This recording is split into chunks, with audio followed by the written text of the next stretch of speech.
Good morning, Mallory.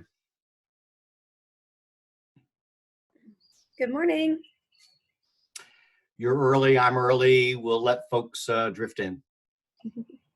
Tiffany was here earlier. She got off for a minute. She should be back in just a second. There she is. There she is. Good morning.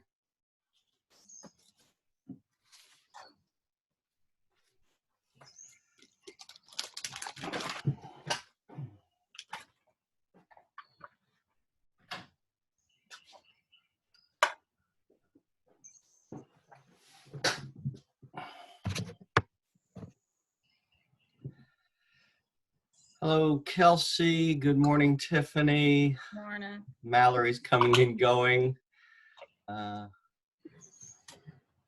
What's it like on the back porch, Mallory? I'm on my mom's back porch, so I'm not around my children. I have too many kids. Didn't work, Mallory.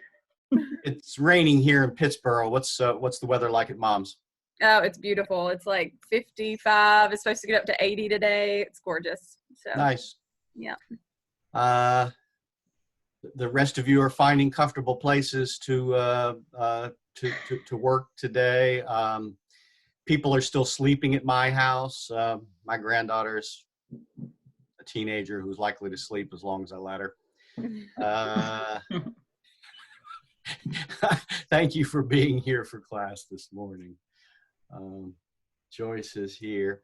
Hey, how about some of you give me some phone numbers real fast. If we should lose connection and I need to get up with you for whatever reason. Mallory, could I get a phone number? 704 704 694 Yeah. 8626. Great. Kelsey, could I get a phone number? Oh. A cell number where I could reach you if I have to? Yep, sorry, I was muted. 320-2024.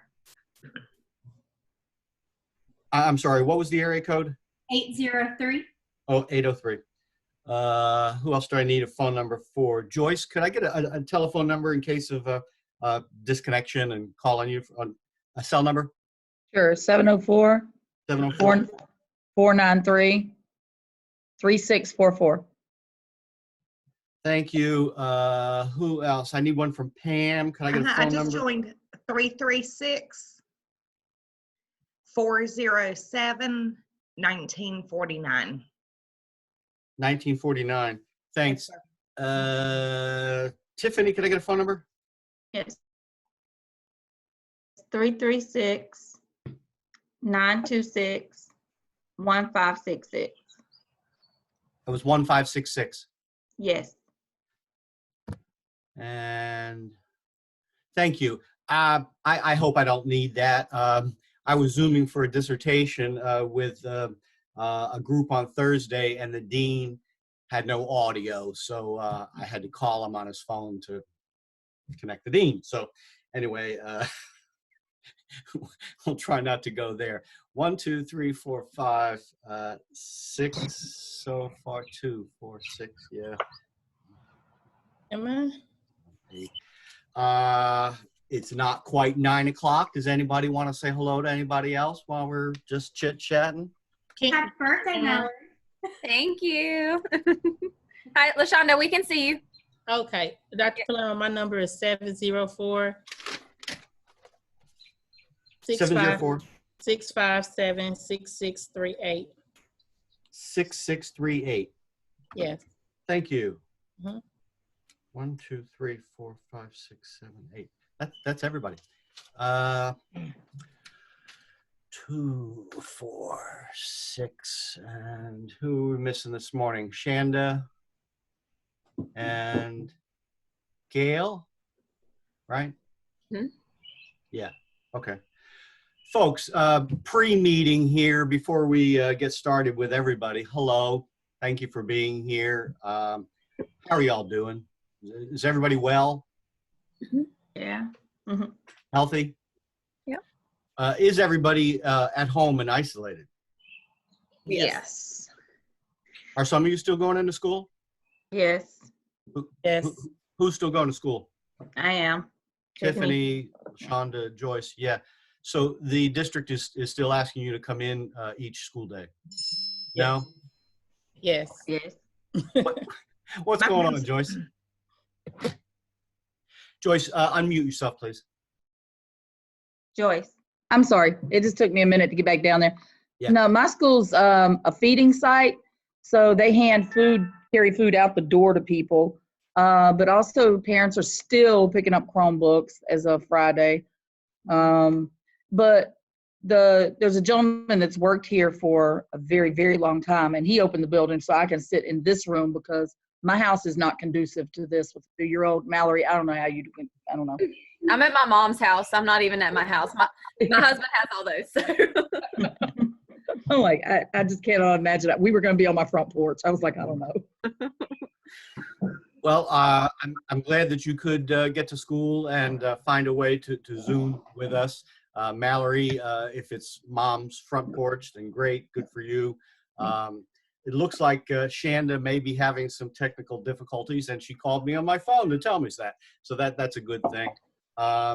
My internet was acting a little glitchy this morning, so we will all bear with and do the best that we can. So your new normal is that most of you have been told stay home, I think. Some of you are going in and helping to distribute food or packets or Chromebooks for kiddos. We haven't heard from the governor here in North Carolina, but right now the shelter in place and the school ban is through the end of the month. If I had to guess, I would say that it's going to be extended at least a couple more weeks. There are some chit-chatting now around the state who are talking about, finishing the school year and either having this as our new normal for the remainder of the school year, or I heard her whisper yesterday that they may call the year and say we're done and start over again in summer. It's a very unsettling situation right now, and what I can tell you, what we do at Gardner Webb, is that we, Gardner Webb, the graduate program, intends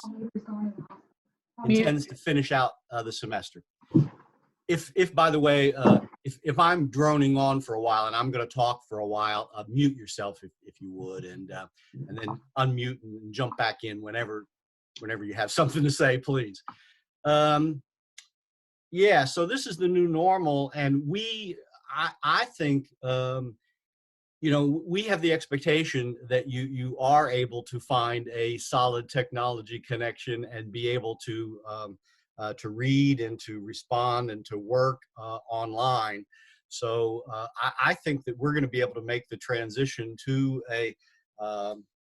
we're doing the rest of 708 online. And I hope that we will be able to finish up your evidences in some satisfactory way, but we are not going to assume that you're going back to school. That's my assumption right now with it. So I hope I hope you have some questions about your evidences. In my mind, if with the CDP, if your unit has been delivered, then we can probably move forward with the analysis and doing some of the stuff online, some of the collaboration with others online. And I think we could wrap up the CDP part B at home.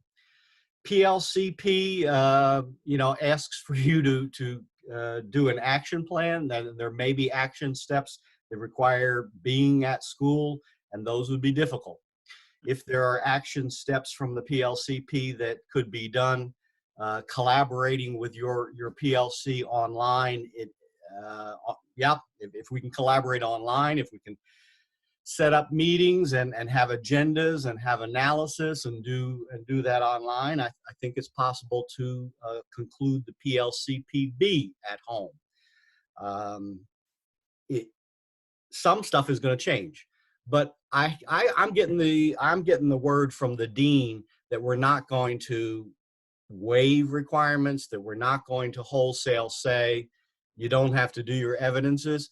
We're going to try to adapt and adopt and take the special ed model here, I guess, that You know, if we can't all meet the standard curriculum, we can meet it with accommodations and modifications. And Pam, do you have something you want to jump in and say about that? Welcome to my world. And it's new every single day. And they're telling us one day, be online and present for all your inclusion classes. And then they're like, halt that. We don't have time for that. Just Zoom with your EC kids and help them with their assignments. And we've still got to set up progress monitoring through the parents. And I'm not sure how it's going to follow, sort out in the end. We're going to have another, I mean, I've got meetings. I can't even go to class on Monday with them because we have meetings scheduled with the EC department and with, district administration through the EC department all day on Monday. And it's like, I'm going to be behind. And we're supposed to personally contact every parent and make sure we're communicating daily. Well, I've got like 30 some kids on my head count. And then I also serve another 40 kids who have math goals to another EC kid. To another EC teacher. It's a lot. I'm just checking this on. Too shall pass. Maybe yes. like a kidney. Maybe it might pass like a kidney stone, but it shall pass.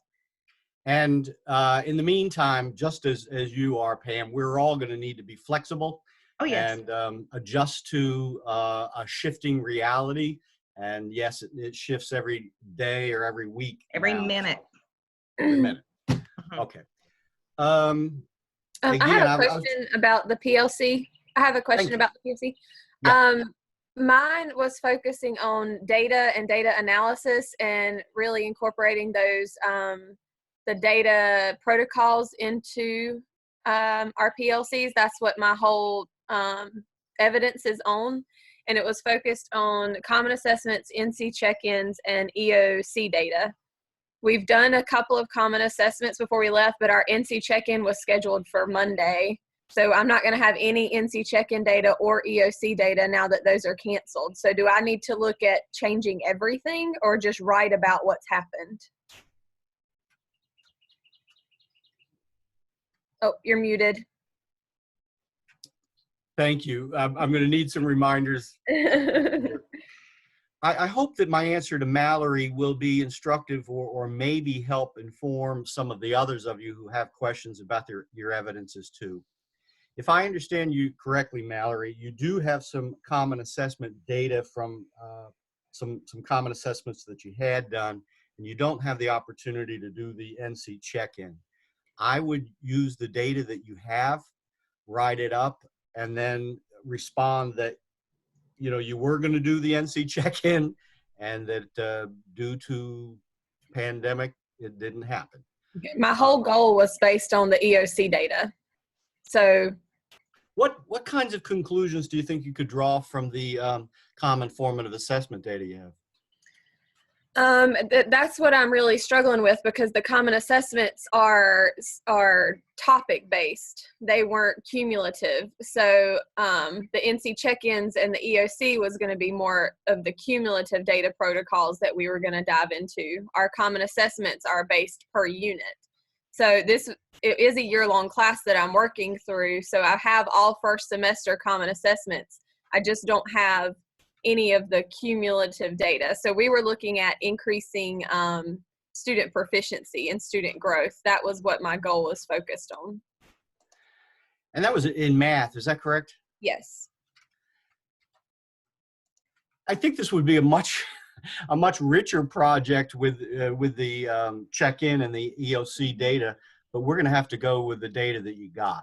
Okay. And try I'll to just write up what I have then. Write what you have. And I think if others have similar questions, that's going to be my answer. Write what you have and then explain what your plan was and why you were not able to accomplish it. Okay. You might make a guess or a projection, but no. Work with the data that you got and try to draw conclusions based on that data. Okay. And it's going to be incomplete. It's just not going to do the best that you can with the data that you got. Okay. Thank you. Yeah. Who else has a question about evidences? Because That would be on my mind if I were you. Other specific questions about your evidence work?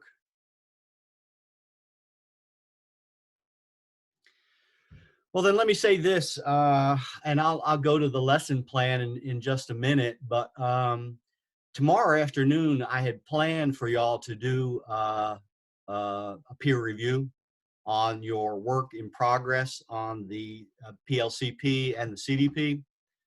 Think about what that should look like. I heard from some of you in our Zoom Wednesday night that you know, acting as critical friends and sharing copies and giving one another feedback is something you're used to doing. I've not been with you straight through, but you know, there's a variety of ways to do the peer review. Think about what will work best for you, and that's going to be an independent activity of some sort, but how to pair you up and how to provide you with quality feedback from your peer is a question on my mind. So let me know what you're thinking there. What other concerns and questions do you have? What is your new normal? Let's go round robin and everybody tell me a story of what's foremost on your mind right now as we live in times of pandemic. Anybody want to jump in and just say hello? Personally or academically or both? You're muted. Whatever. Okay. So yesterday morning, my husband came home from work and he hasn't, y'all heard me talk about my 89-year-old mother-in-law, and I texted the cohort last night, I think maybe about this, but he came home from work yesterday, stopped by to see his mother-in-law, and of course her lady was sitting with her, and she was like, we're gonna have to take mama back to the hospital. So yesterday he works third shift in an IT center here in the Innovation Quarter at Wake Forest. And so he came home to take a quick nap, and he ended up having to go back. He had to call the ambulance on her yesterday, and he got to the emergency room, and they wouldn't let him in. So his 89-year-old mother, who's almost deaf, is in the hospital, and we can't talk to her. So we're pretty devastated over that. My niece was in Disney until last Saturday and got evacuated. So now she's sick and had to go to Chapel Hill for a coronavirus test yesterday, and we'll find out Wednesday if she's actually got it or not. So I'm on overload right now. That's where I am. Bless you, Pam, and our thoughts and prayers go out to you, your family. We're all going to know somebody soon. I think we're all going to have some connection to this soon. I'm glad to hear that you all are well right now, but we're all going to have some connection to somebody soon, I think. And they've discontinued my mother's chemo. She's got multiple myeloma, and the only thing keeping her alive is her chemo, and they won't let her come for a month now. So we're gonna have to wait and see how that goes. All right, that's where I am. Thank you. We're sheltering in place at home, my wife and I and my granddaughter. We have another grandchild coming Easter, supposed to induce my daughter-in-law on Good Friday. So we're having an Easter baby, but we're all trying to stay well because I'm supposed to do childcare for our other granddaughter while the baby is born. My son is a PT at Duke Hospital, and he's afraid he's going to get pulled in to do swabs. You know, so right now we're all well, but yeah, everybody's going to know somebody personally affected soon, I think. How are the rest of y'all doing? What's good? Pam, we're going to lift you up with our prayers and support. Thank you.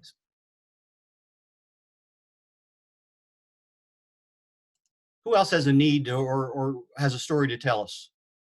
I know for me, we've been really trying to prepare teachers for instruction online. But one of the things that we're struggling with, and I'm in charge of, is our classified staff, because they're not able to work from home, you know, using devices. So they have to come in to work in order to get their hours. And if they don't come in, then they lose money for themselves and their families. So there's not any immediate plans for me and my principal and the certified staff to not come to school because we have to try to figure out a way to help them to get hours so they can have a check. So it's just stressful to kind of think about, we have to go and expose ourselves and go out and go to school every day and be around a variety of people. And then if we don't do that, then that impacts, their income. So I think it's just a stressful situation, especially for those who have to come in to get 30 hours a week. And there are no other options for them. LaShonda, as a member of administration in your district, have y'all been notified? Our principal sent out an email yesterday around noon saying if there's anything else at school that we need for online instruction facilitation from this point to the end of the year, we needed to come get it by 4 or contact her personally to come this morning because they think the state's going to close all the buildings as of Monday. Have you heard anything about that? I have not, but I think our district, what they did was they gave us spring break Thursday, Friday, Monday, Tuesday, and Wednesday. So I think they're just trying to plan and think through everything because we're a smaller district. So they're using this time to kind of plan what our next steps are. So they hadn't shared any of that, with us yet. But I think it's just trying to figure out what to do because we don't have a lot of Chromebooks within our district. So they just sent out the technology survey. So we're a little bit trying to play catch up. Yeah, we distributed ours Wednesday, Thursday, and Friday. Also, LaShonda, and my internet is unstable, so mine is glitching a little bit. But what our principal did for our certified staff, classified staff, was she got them on to get their hours so they don't have to come in if they don't want to. They're doing like an online Moodle course, like for reading. Mm-hmm. Or so then when they come back, they can tutor kids based on those courses they took. So that is one way they could get their time in without having to come in. Yeah, I actually am working with our district literacy coach to try to put together some professional development that they can participate in so they wouldn't have to come in. But at this point, like we have people that will be at work Monday because if you didn't get your hours before spring break, they're giving you an opportunity to get them in. Bit, like I said, to try to think about those people who they need to come into work in order to get a check, and then me having to be there to try to find those activities for them. But that's definitely a good idea, and we're working on trying to get that started for them as well. I think CMS has done, for the first time I can say CMS did something nice, and the hourly staff here, I don't know if that's what you're calling, because I hear instructional stuff, but the hourly staff has been offered the opportunity to take a whole slew of courses that they weren't required to take, but if they do, they can count them as hours also. So I thought, and allowing them to, our custodial staff to come into the building, and then we're a feeding site to help pass food out to the car, take it to the car. And so they've been trying to think also how to provide income for hourly staff, not just instructional and administrative. Are they requiring your administrators to be a part of that, or is the district taking the lead on that? To be I don't understand your question. I'm sorry. To be on campus? Be on campus and make sure they're completing the modules and all those types of things, and that the custodian. I think the district is handling that because they log in through CMS. Okay. And I think that once they do, it's a little certificate that you get at the end of each little class. So those are handed off to Dr. Mossbaum. I remember that email saying, as you finish. So I guess she is logging. So that if they're not in the building, she can log those hours for them. Yeah, I think we definitely got to think about how we're going to move to that point, because to ask folks to continue to come in the building and trying to find duties for them to do has been very difficult. You can only clean a refrigerator and count paper, a certain number of times. Yeah. Y'all make a good point here that it's not just the kiddos who are affected, but certainly the school employees. And if you think system-wide, that is statewide, North or South Carolina, about the thousands of teachers and teacher assistants, non-certified staff, bus drivers, custodians, cafeteria workers, what how is this situation affecting them? Many of those folks I know live paycheck to paycheck, and they are going to be hurting during this time. How is this going to change things going forward? I'm going to ask you in a little while to reflect on instruction and curriculum and instruction, and how this new normal is going to change things going forward. But certainly it's bigger than just CNI. It's the whole system, and that the system is people. And as far as the system and people, it's driven by money, folks. In North Carolina or South Carolina, the budget to pay teachers and school employees is the biggest single budget item. And going forward in a time that is going to, well, there's going to be a recession. There's going to be a big economic impact on our nation, and I think our new normal is, well, it's going to be different. It's just going to be different. And when I suspect that when folks get the sense that maybe you can get by without so many buildings and people, that maybe there's not going to be going back. And I wonder, you know, if this is going to fundamentally alter the face of school in America. But I'm getting too far down the line. Who has a pressing need today, a pressing concern, question before we get started with actual teaching and learning here this morning? Anybody? We didn't go all the way around. Mallory, how are you? Can you hear me? Can you hear me? Okay, I can't. Okay, it's going really well. Our district, I'm in Union County, and they're just focusing on the emotional and just the well-being of our kids right now. We're focused on making sure everybody's getting fed and has what they need. Teachers are told not to send any type of work at all at home to any kids at the moment. They're calling this phase 1. We'll move into phase 2 probably next week, where we'll start sending home. Here's some resources that you can use to just review and keep yourself up to date on what we're doing. Our whole county is 1-to-1, so we haven't had to worry about the Chromebooks being sent home because they already have them. But then phase 3, which they expect to roll out in a couple of weeks, is when we will transition to the whole online learning system. So I think we're moving a little bit slower than most other counties are. So that's helped us a lot, but we are also struggling with the hourly staff and how to handle that. And we're filling out online Google forms with what we're doing each day to log our hours, just so we have some documentation if it ever comes to that, if we're questioned. And just like Joyce said with CMS, we're giving those hourly staff opportunities to work through those online professional developments that they've never had the opportunity to do before. So there's a lot of different options out there. If I forget, on our School of Education website is something called IMPROVE, IMPROVE, and that's an acronym that stands for something. I don't know what the heck it is. But in this program, in the last class, you create an online, there's a requirement in the EDCI program that you create an online module, an online instructional module.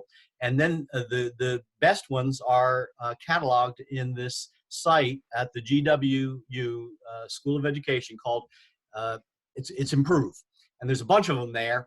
I'm pretty sure they're not linked to CEUs or continuing education credits right now, but I think they're all really good quality and could be linked to CEUs. I don't know how that would happen. But anyway, there's a lot of good professional learning there that teachers and TAs could benefit from. Check out the Improve site, or remind me to come back there.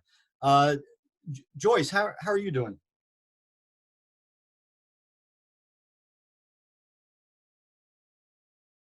In general, pretty good.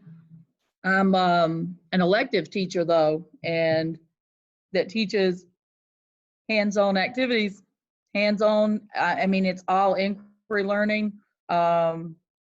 So I'm certified middle grade science, and I looked at principal the other day and said, you know, if it comes to it, I do not want to go back to the course, but I would like to have a job next year. So depending on where this goes, I can teach science. I would love to teach science through inquiry, but it is a core, and that's something they will probably keep. And but they may not keep electives like Project Lead the Way. How are you doing personally?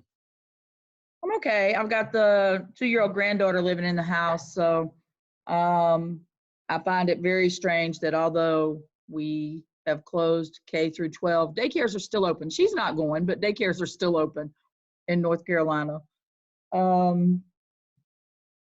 which is probably very stressful to their workers. But I didn't think being out of a job was a good thing, but my partner's out of a job, so she's watching the baby, and it's just fine. She's at least home and safe. Be well. Thank We you. heard from Pam and LaShonda. Gail, tell us how things are going with you.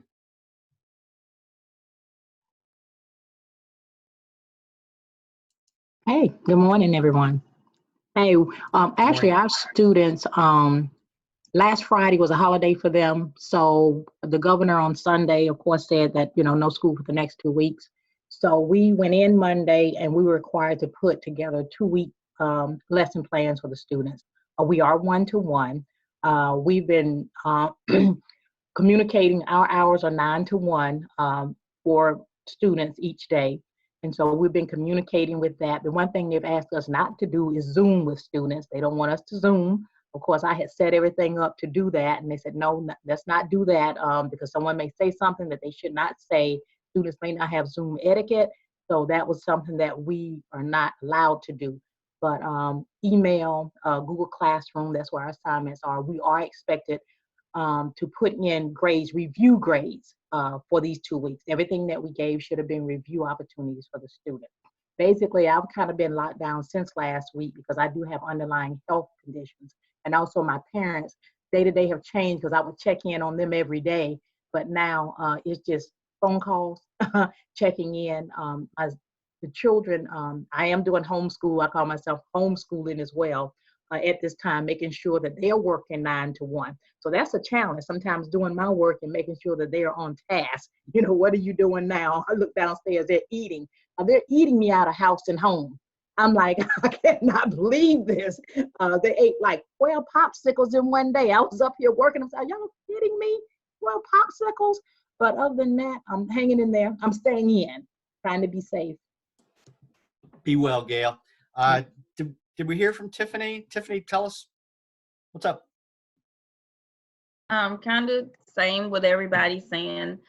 I've been at school this whole week. I have not left school until after 6 because we were given out Chromebooks and packets to parents, and we are also a eating site.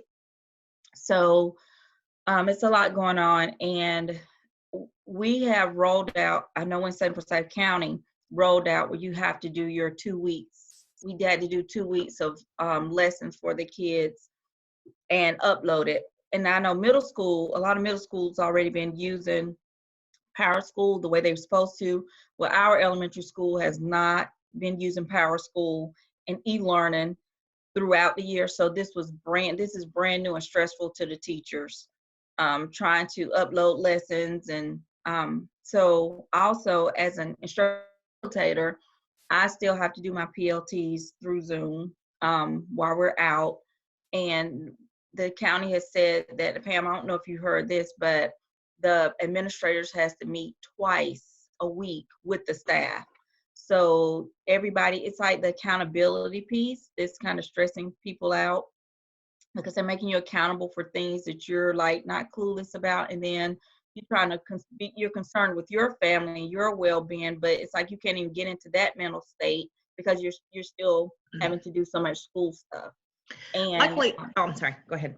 And I was just a little, I was kind of disappointed with the county because I thought about it that day we were giving out the computers.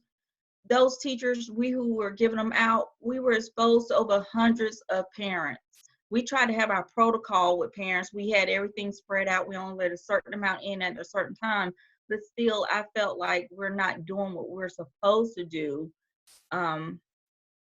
with staying safe. I know we want the kids to learn, but like Mallory said, I like what her county did. They just said, you know, just let everybody get mentally stable first and take this in before you push out everything else. So I'm just dealing with that. And I just got over the flu last week. So it's been crazy. So our site, we've had over 700 of our students come through to pick up Chromebooks and iPads for online instruction. And instead of, we have decided not to allow them into the building. So they have to go through just like they would the drop off or pickup line in the morning to drop their kids off, and they pick up their Chromebook that way. So we don't have any of their germs coming into the building, and our staff is standing outside with gloves, hand sanitizer, Clorox wipes. They've already been cleaned, but then we clean them again before we give them to the students and parents. The district still hasn't. So we've also, as you probably know, got the hotspots that we're distributing to students, but they're not even going to be in until Tuesday or Wednesday. They won't even be in until Tuesday, I think is what they said. And then there's no telling when they'll be able to distribute those. But I mean, an ongoing concern with Ms. Humphrey, our site administrator, is that they're going to close the buildings system-wide, and then we're not going to be able to even give the kids who don't have internet their hotspots that the district's ordered. So lots of complicating problems. And it's interesting to hear that some every district is a little bit different in terms of their expectations for teachers and students. Some, you know, review only, some packets, some Chromebooks. Let's hear from the last couple, and then I'll move into my presentation. Shanda, I'm glad that you were able to join us. Your internet is kind of wonky. If you can talk to us, tell us how you are. I'm doing well. Personally, I'm doing fine. I've been keeping myself in the house. Right now I'm being blinded.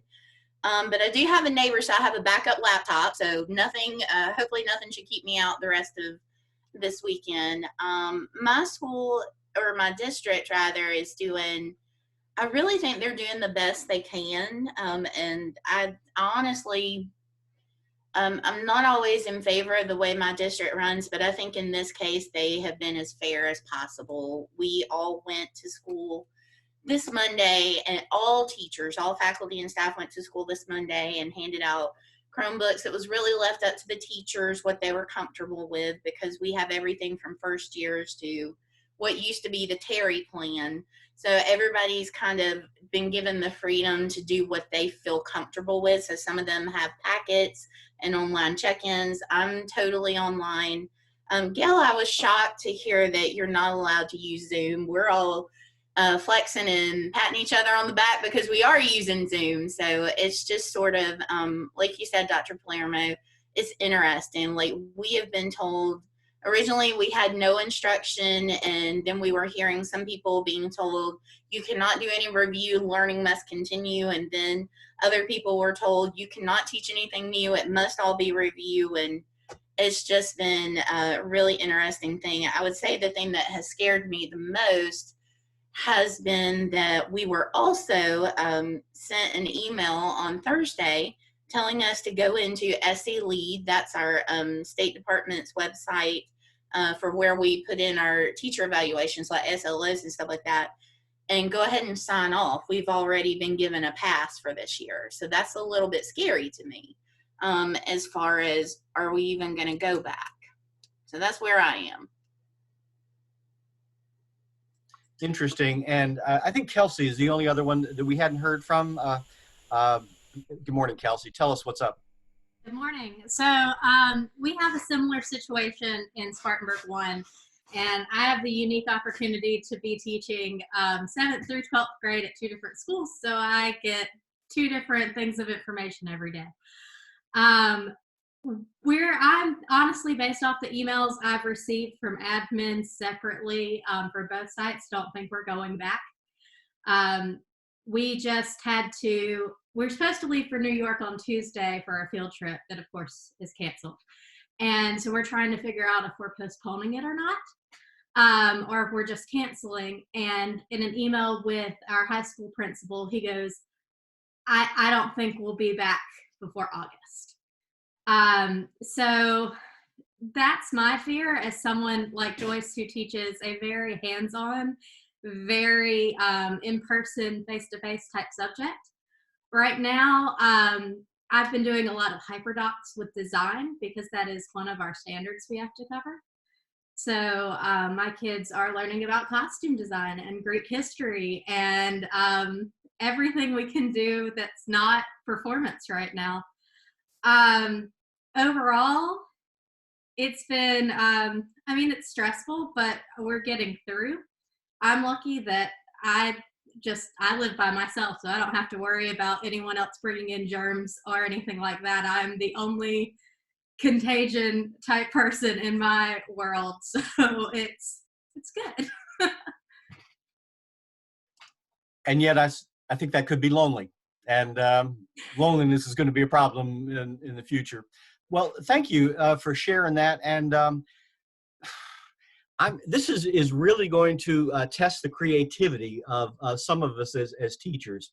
You're a theater arts teacher, is that right? That's correct. Okay. So these are high school students, and some of them probably are pretty tech savvy and media savvy. Could they do a soliloquy and record it? And you know, are there ways in order to continue teaching and learning in theater arts from isolation? I don't know. There are, and right now I'm using units that are pre-built from, there's a big online forum called Drama Teacher Academy that my school pays for me to be a part of every month. And so I'm using right now what's already created for me. But when it gets past that point and we've covered all three of those available units, then I'll start getting into that. We're already using Flipgrid for kids to give me their costume design concepts and communicate with each other back and forth. So we have a little bit of that already happening. So I continue to hopefully make that a possibility if we don't go back.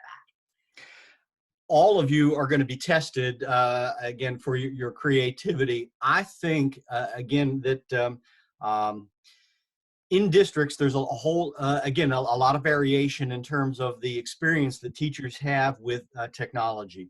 But I believe that we're going to be shifting more to online instruction in K-12. And if you have some experience with that as a graduate student, as a GW student, then that's going to be an advantage for you. I see student teachers, I have 2 student teachers right now, and those student teachers are teaching their cooperating educators how to Zoom. And that's going to be valuable. Again, some of those student teachers are being told, don't Zoom, don't do this. And I think it's because folks in schools are afraid of it. And again, if you have some familiarity, if you have some comfort with Zooming and distance learning, I think that's going to be an advantage to you in the near future. So, okay, did I go all the way around round robin, and did we hear from everybody at this point? What I'm also trying to model here for you, I think, is something that is going to also be important in an online environment going forward. I heard about a kindergarten teacher recording herself reading books, reading a book in a video, and then pushing that video out to her kiddos online. We're going to have to also figure out some creative ways to stay connected in this pandemic. Isolation, Kelsey likes to be alone, but isolation is going to be a problem for everybody, and especially for our kiddos.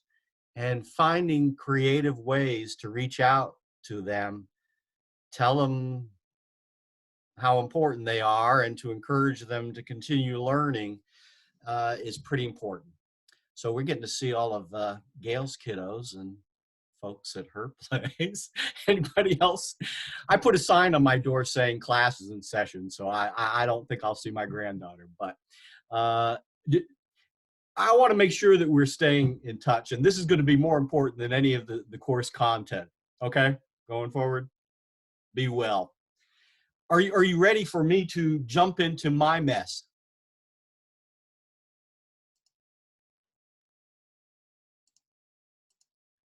Okay, can everybody see that lesson plan?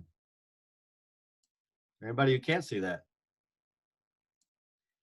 Here is where I intended us to go this weekend, and this is roughly what I had planned for Charlotte, but adapted for online. So we've done the first half hour, and next I was going to model my little chapter 1 Earl presentation for you.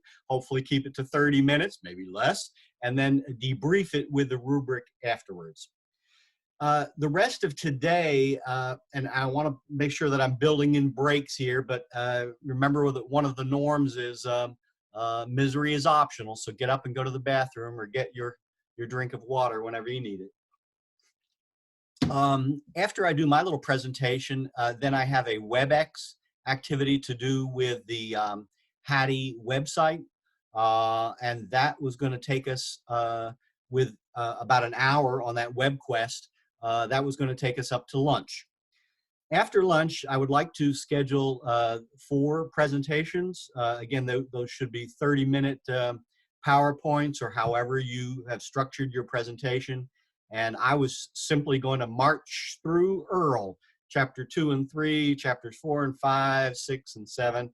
And with 30-minute presentations, I would hope that we would maybe get those done this afternoon, take a short little break, and then have a reading and response activity with Hattie and Hamilton, good as gold. So let me get a good look at all of you. What did I do? What did I do now? Oh my goodness. I'm going to have some trouble with my controls here, folks, and bear with me for a second.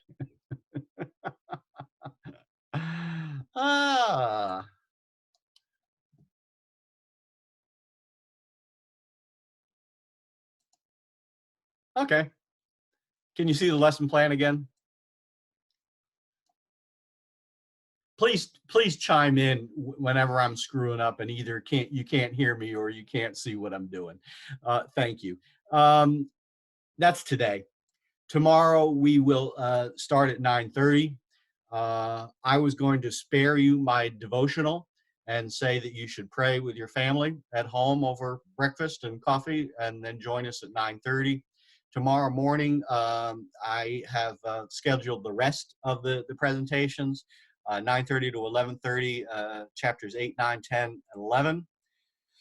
Tomorrow afternoon, I have scheduled a standards poster activity. I have closed a whole bunch of the dialogue boards around the standards, and those standards for assessment are important. So I wanted to circle around back there and ask you to create posters in collaborative breakout rooms that would cover reliability, validity, and fairness, the foundational standards. And then we would do the peer review tomorrow afternoon and return at 2:30 for a debrief of some sort. Now, that's the lesson plan for the weekend. I want to open this and ask, do you have questions, comments, concerns? What do you like and hate about this schedule for the weekend?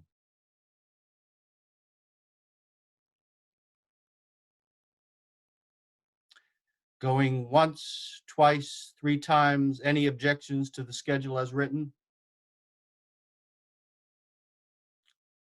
Okay, then I'm going to take over. And oh, by the way, Zoom, I'm an old guy, sort of tech savvy sometimes, sort of not. We're going to figure out Zoom together.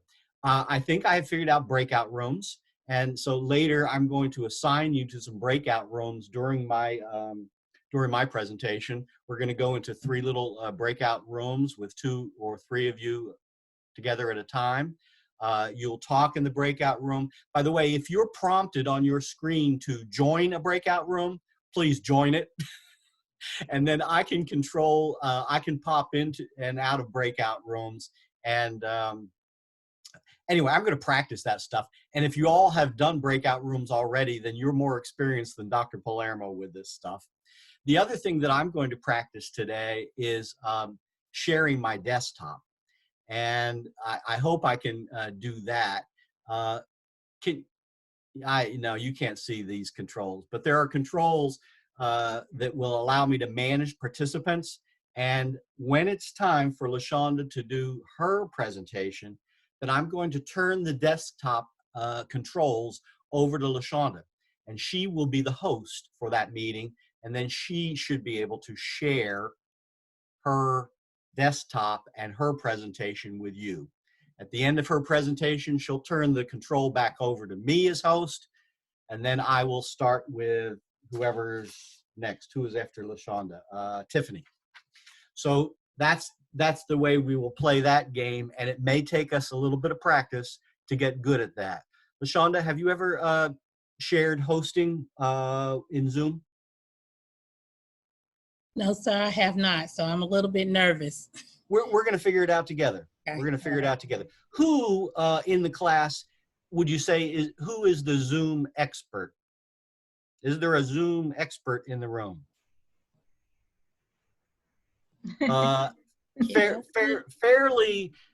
Fairly experienced with Zoom. Have used Zoom more than once? I've held Zoom meetings with my ELA resource 8th grade kids for the last 2 days, and that's been interesting.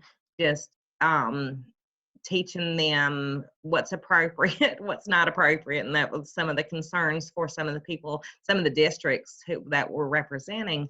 And that's definitely a problem, or it was the first day because they were so excited about seeing each other. And I was like, okay, so let's talk about some norms. Let's talk about what we're going to do, how we're going to do it, and my expectations. And I set up discussion boards for them. So like the meeting yesterday was not as long as the first meeting because I tried to do all my instruction through the Zoom meeting. So then I figured out, these kids are not able to participate to the capacity I thought they were going to be able to in the Zoom meetings. So I decided to shift it and just put links to everything and allow them to express themselves through discussion boards rather than whole groups. So, but I'm not going to record it and send it to my administrator or post it on my site because it's still a hot mess, but it's okay. We're going to get through this. Well, we are recording this hot mess, so you will be able to watch it later. And I'm going to ask you to watch your presentations later and do a self-assessment. So was that list of norms for asynchronous meetings helpful? Yes. So okay. I made sure we do the CHAMPS behavior model, which I think all of y'all have seen from my program evaluation that ended last semester, but I have reinforced expectations that are very similar to the classroom, where we respect each other. We have when the teacher's talking, they can't interrupt. When a student starts talking, they can't continue to talk or play music, and I can mute them. So, but it's just, these are resource kids. So it's going to take a while, but I mean, I can already see an improvement from our initial meeting on Thursday and our meeting on Friday. They actually submitted the writing responses, the written responses. They responded to the writing prompts I gave them yesterday. So we're all clear. We're making baby steps, but it's fine. Did you share your desktop? Did you share hosting duties?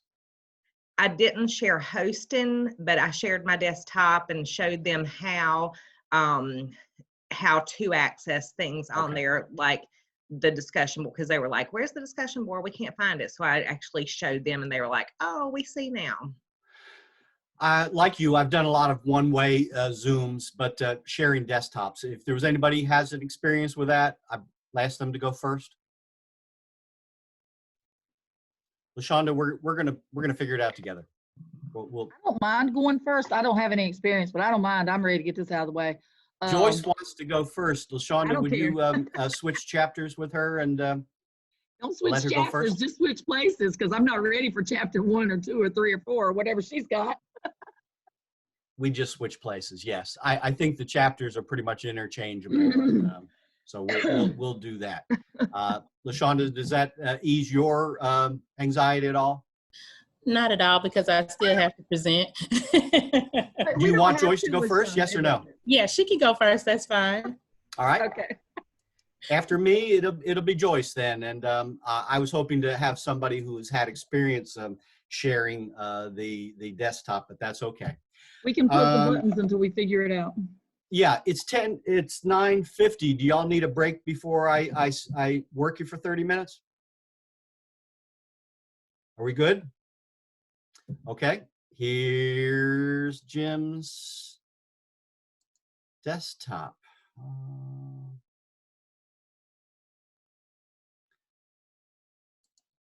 Bear with me for a minute. Sorry.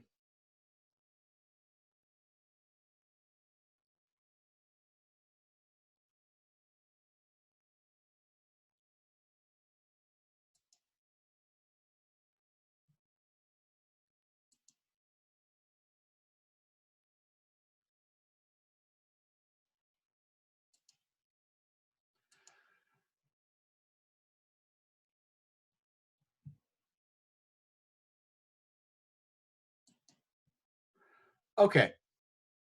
At this point, you should be seeing my Blackboard page.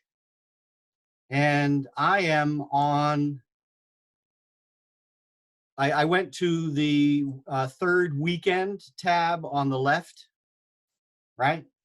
Class meeting 3. And I have set up folders for Saturday and Sunday.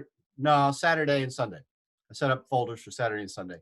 And oh, by the way, here are those online norms that we reviewed Wednesday night. And if those were helpful to some of you and using with your students, great, good for you. And thank you for being here and for dressing professionally. You're meeting all the norms. And so thank you for that. So I'm going to charge in, but here is where all the stuff is coming from. This is going to be, well, first of all, would you please make sure that you have a copy open or a printed copy of the text facilitation rubric?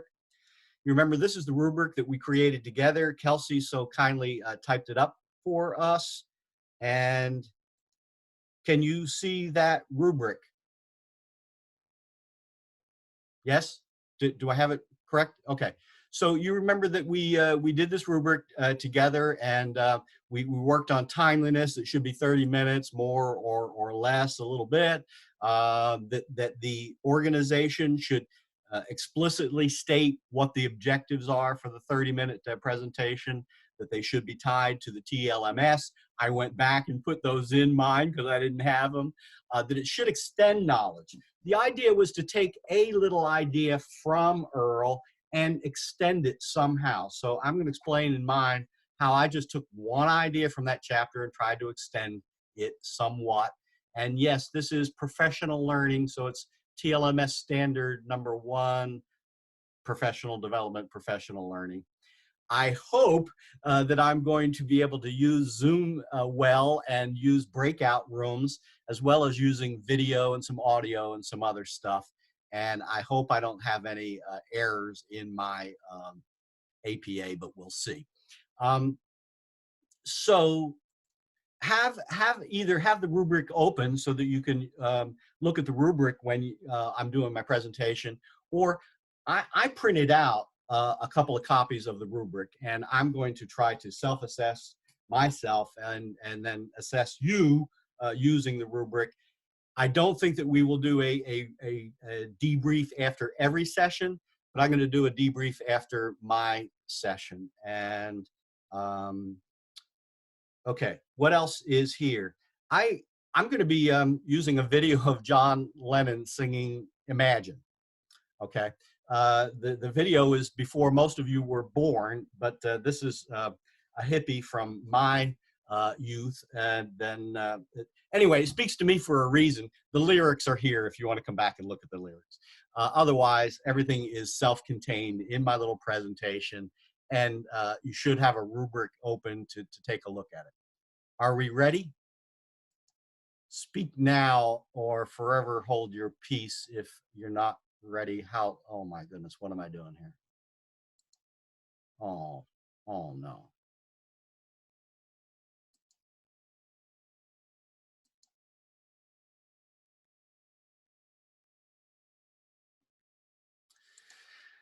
Okay. I don't have a hard copy of the rubric, and I'm having a hard time getting the Zoom, watching your screen and getting I don't know how to get both up at the same time. Do I need the rubric up or do I need your screen up? My screen at this point, Joyce, and if you can, minimize it and have another screen with a rubric, great. If you can't and can't print it out at this point, just bear with. Print out a rubric at some point if you can, and bring it back. You'll want it later to do a self-assessment. Yes, sir. Okay.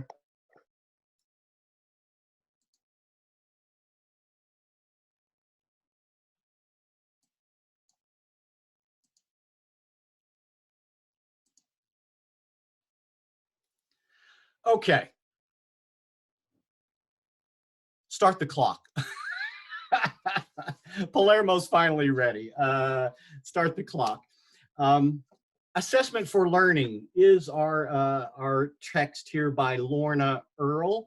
And when I was reading Assessment for Learning and reading my assigned chapter 1, something resonated for me on page 5. And if you want to check it out, that's fine. But here was the quote.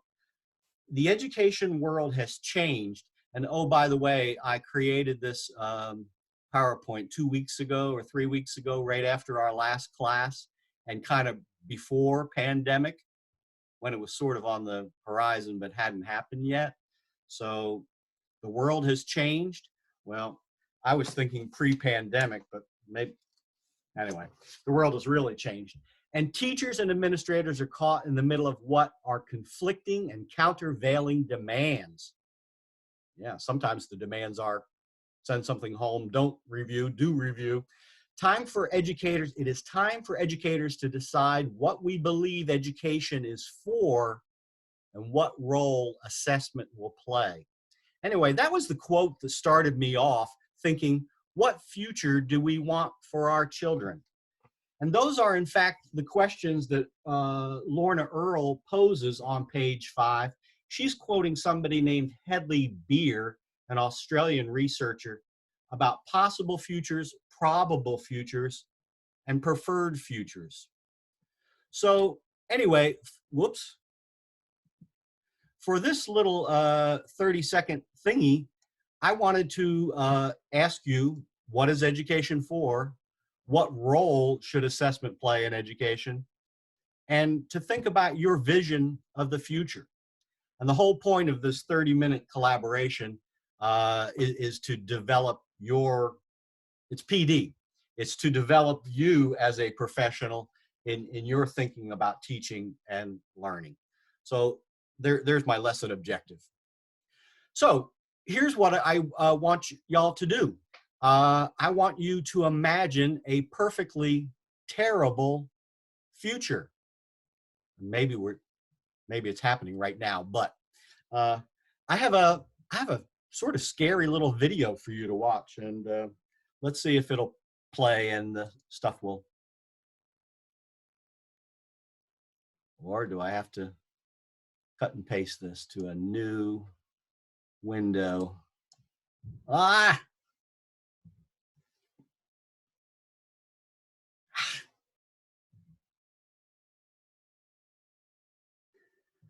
Well, here's technology not working.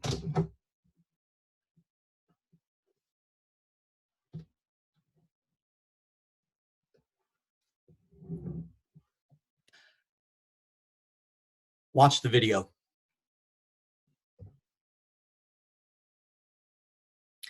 Oh, we're gonna have to deal with a commercial too. Okay, your screen is not shared. Yeah, we don't see anything. Thank you.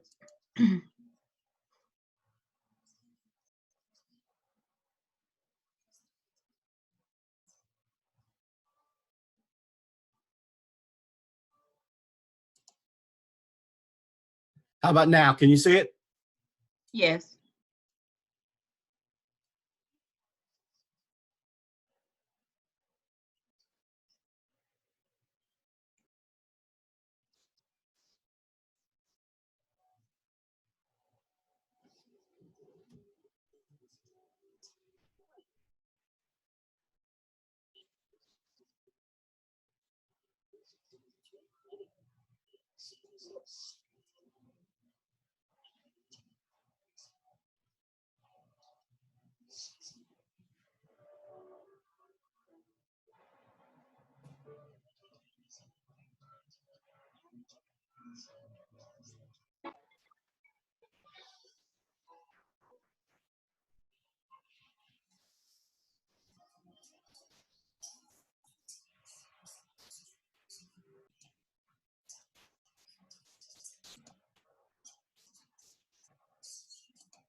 Okay.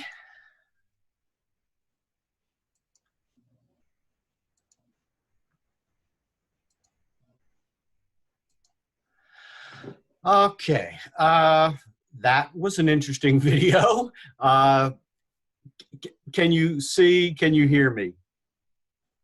I Okay. can hear you, but I still couldn't hear the video.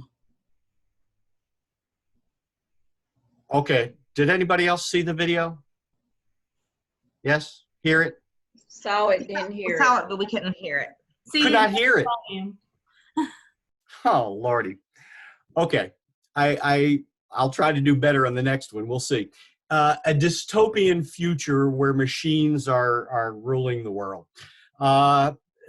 This was supposed to convey climate change and melting polar caps. Mad Max and yeah. So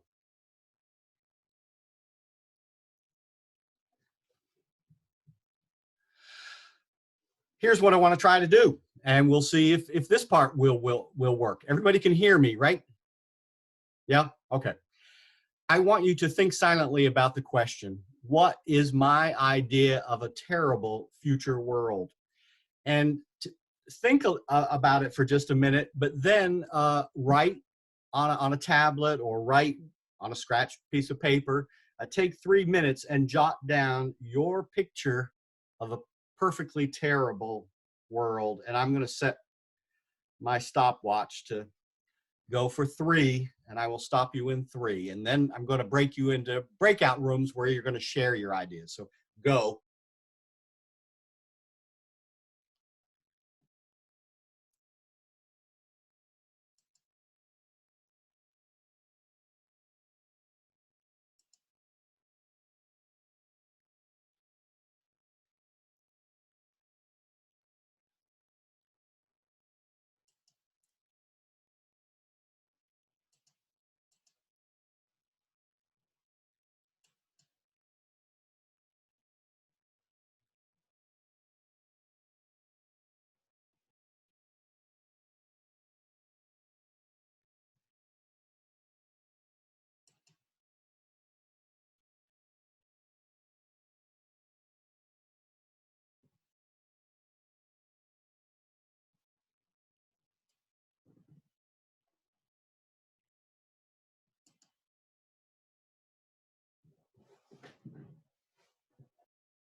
Okay, we're coming up on 3 minutes.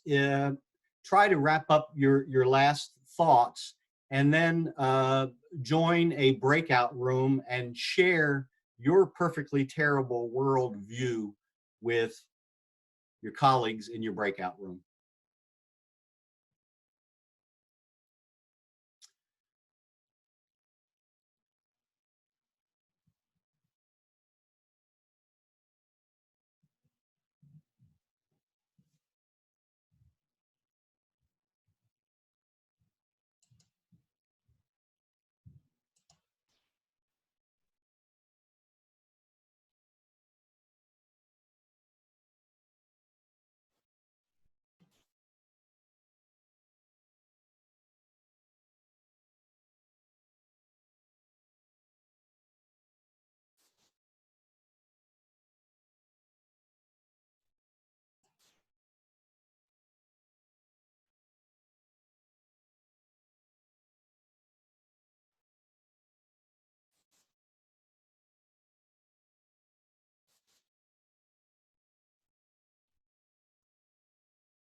Ladies, if you can hear me, I'm having trouble finding you in your breakout rooms. So when you're finished discussing in your breakout room, please come back to the main meeting.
Hi, is this Kelsey?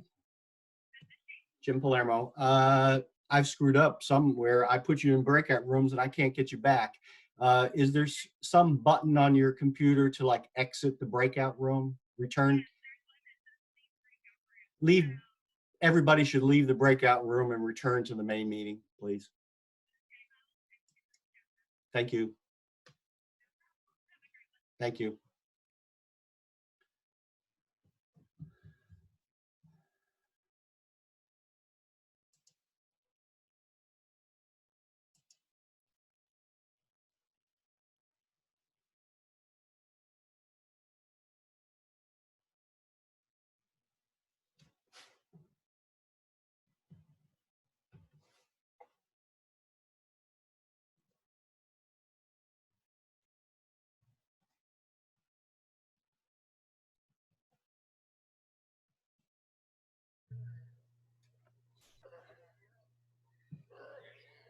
Hello.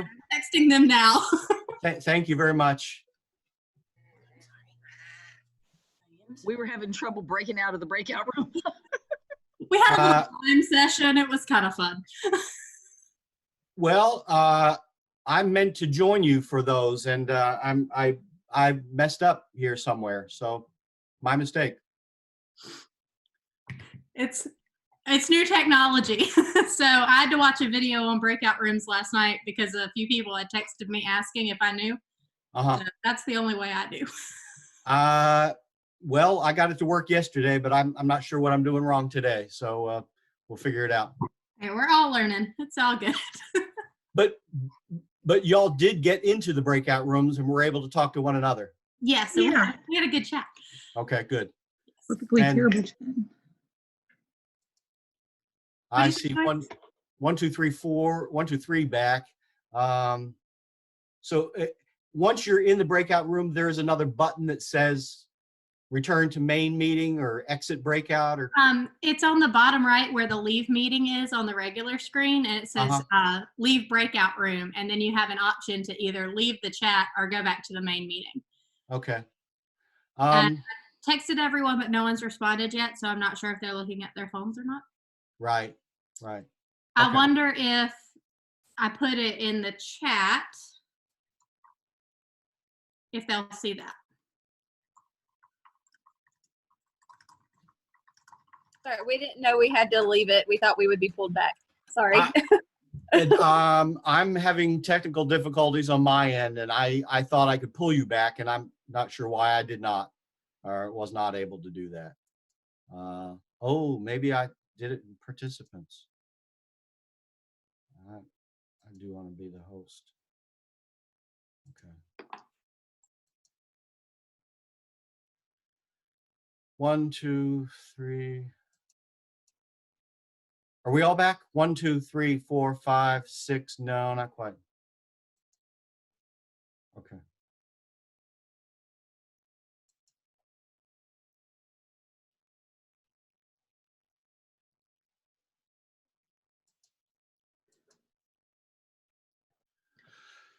So while we're waiting for some folks to rejoin us, what's a perfectly terrible future look like? Anybody?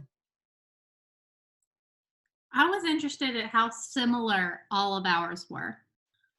Like, what was a similar theme? So a few of us had a lack of choice or a lack of autonomy, but similarly that being, from that being too unified, but chaos and warfare was also something a lot of us had simultaneously on our list. We like our happy mediums. We also like Target. So a world without Target is sad for our group as well. Right now, I'm missing Target too. I was telling them I can see it from the window that's right in front of me. I live that close, so it's really torture. Wow.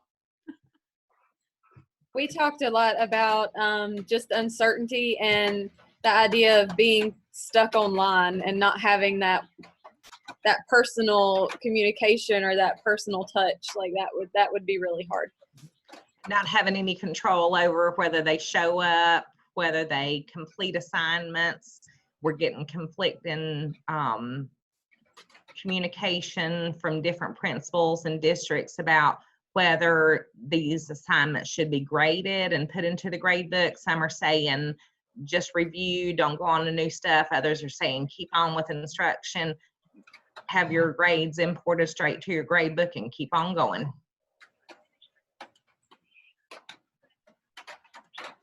We'll get back in just a second. LaShonda, please exit the breakout room and rejoin the main session. Thank you. Okay, I'm going to continue, folks. I hope that the others will exit their breakout room and come back to the whole group. But I don't know how to.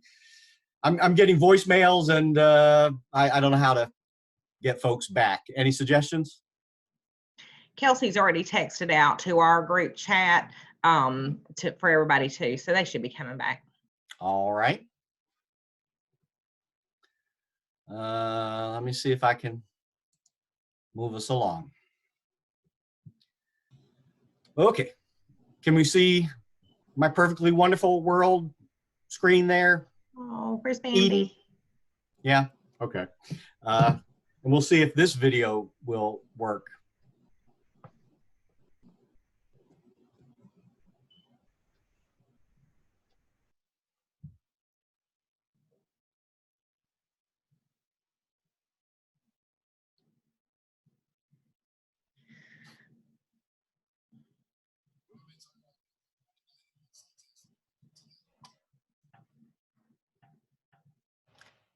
Can everybody see the video? Can y'all see the video? Hear it? Do you have audio and video? Yes? No.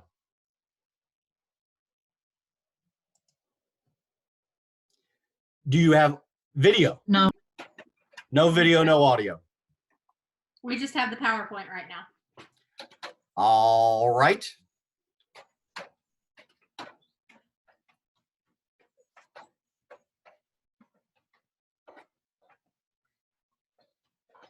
Since we have access to the PowerPoint on our end, can we play it on our computers and watch it and then come back as a whole group?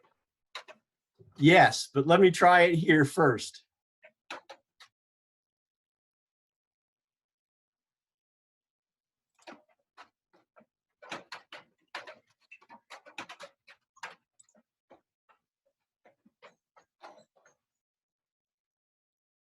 How about now? Audio, video? Video, no audio. Same here. Same here. Okay.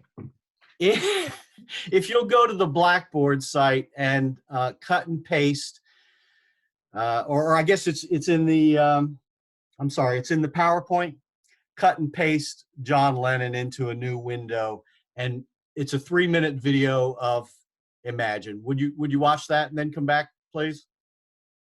Sorry.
Dr. Palermo, Go ahead.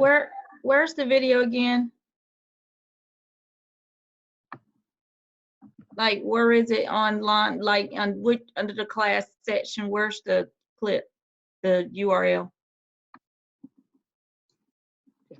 You're muted. It's embedded in the PowerPoint next to the picture of Eden. Or you can just YouTube John Lennon Imagine. Okay, thank you. It's right there.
If you've been able to watch or hear some of John Lennon's Imagine at this point, great. Stop what you're doing, please, and let's, again, process the same way that we were looking at a perfectly terrible world. What would be your perfectly wonderful world? And I'm going to try to put you into breakout rooms again. After a couple of minutes, if that happens, come on back, please. Thank you. We'll try to move ahead and finish this crazy thing.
If I've done this right, I've just assigned y'all to rooms to discuss your perfectly wonderful future.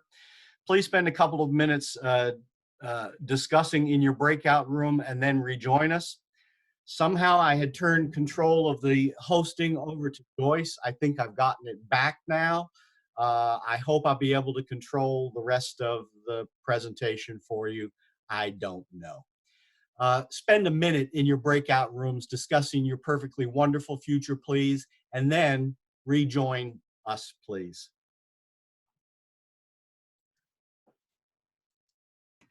Hey, I'm in a breakout room.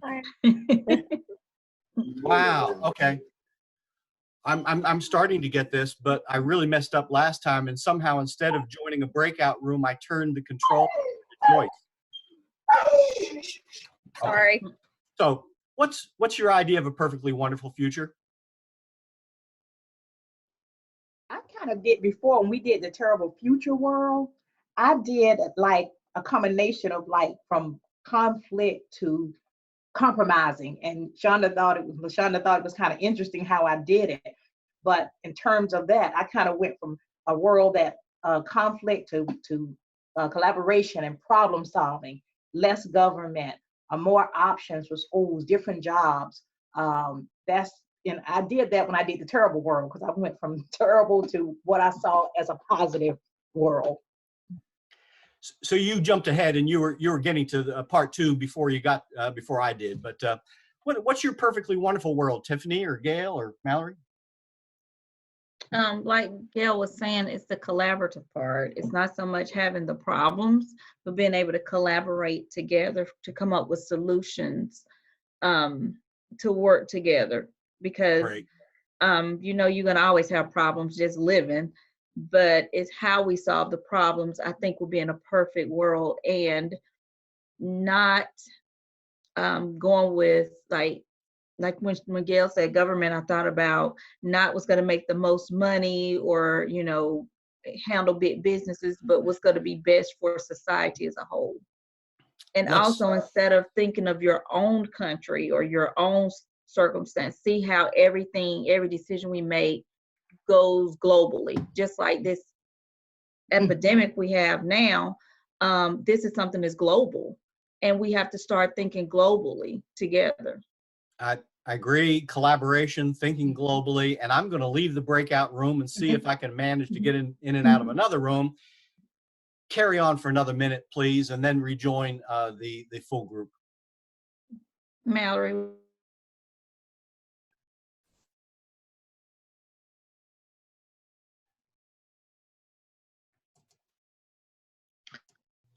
I had harmony, peace, joy, plenty for all. And this was where I got wordy. I said, Can you hear me? I can hear you. Okay, I was you were kind of looking. I couldn't tell. So yes, he does. Okay, and he's like, he don't care about my mama. But yeah. So they're hoping that they don't want her there. So they say she needs to come home to be decrease her risk of exposure. So we'll be bringing mama home tomorrow.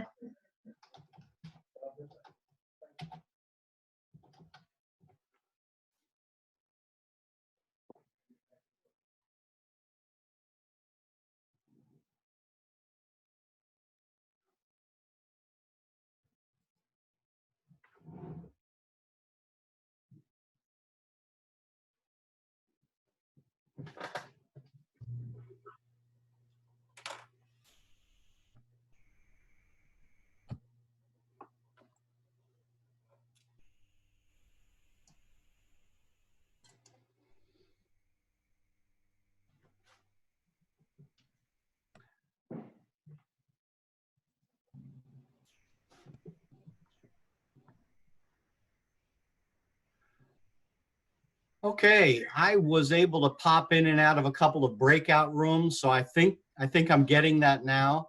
Somehow I had screwed up earlier and turned control of. I gave Joyce hosting control. I'm not even sure how I did that, but you should be rejoining the whole group now. And I think you got a prompt. Did you get a prompt that your breakout room was closing? Yes. Yay! All right, I'm getting better at this stuff, but obviously still messing up.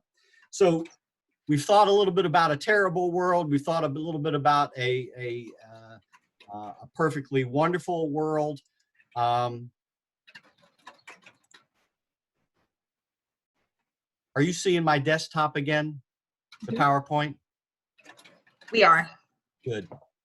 So what future do we want for education? And again, I read you this quote before, but Hedley Beer talks about possible futures, probable futures, and preferred futures, possible things that could happen, although many of them are unlikely. I didn't see pandemic coming exactly this way, so I might have thought it was unlikely. Probable futures, things that probably will happen unless something is done to turn events around.